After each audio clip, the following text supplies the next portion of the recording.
31, which is Ian Beecham.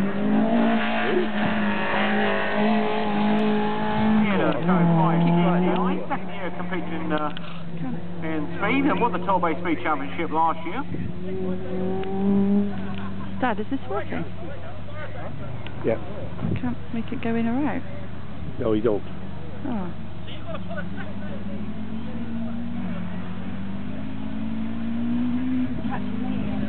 He is. Well, it'd be good if he does catch them up. That's either a very fast Peugeot or a not so fast single seater there, because unfortunately they're on top of each other already.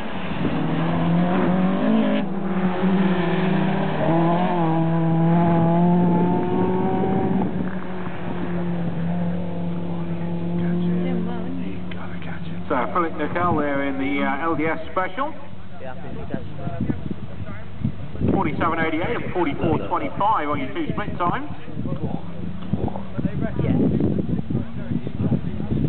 Oh, he lost his gear. It looks like they've red flagged the They red flag him if they catch him up. car 31.